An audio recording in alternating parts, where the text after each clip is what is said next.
Simula nga nung nakapag from this to this si Eliza at si Ate Erica, talagang bawat makakita sa amin, nagpo-from this to this na rin. From this, Dali. Hello mga ka-G!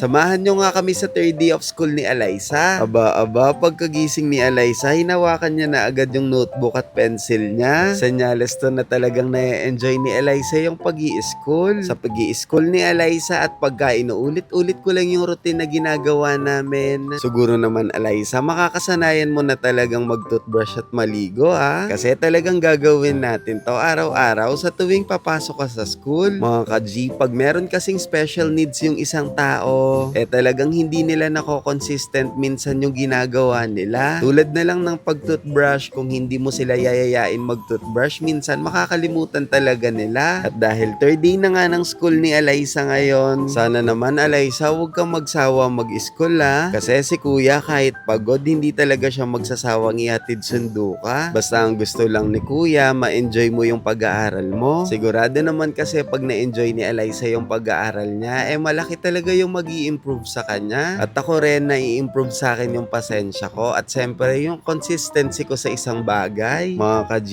pwede ko po bang matanong kung taga saan po ba kayo? Gusto ko lang pong malaman kung hanggang saan na po nakarating tong video namin ni Eliza. Sinapatos at inipit ko na nga si Eliza. At habang naliligo ako, sabi ko kay Eliza, ubusin niya na yung chocolate milk niya. At nung all set na kami ni Eliza, ready to G na kaming pumunta ng school. At ayan, fast forward na mga ka-G, nandito na nga kami ngayon sa school ni Eliza. Gusto kong maramdaman ni Eliza araw-araw na excited siyang pumasok sa loob ng classroom dahil masaya dito at marami siyang magiging kaibigan. Hinatid ko nga lang siya sa loob at lumabas na rin ako agad. Hinayaan ko muna mag-isa si Eliza sa loob kasama yung mga classmates niya para din masanay si Eliza na kahit wala ako, gagawin niya yung isang bagay. Meron lang akong gustong ikwento sa inyo kahapon mga ka-G. Umalis kasi kami ni Mama at ni Eliza. Natutuwa lang talaga ako na kahit saan kami magpunta ni Mama at Eliza, talagang nakikilala na nila yung mga pagmumukha namin.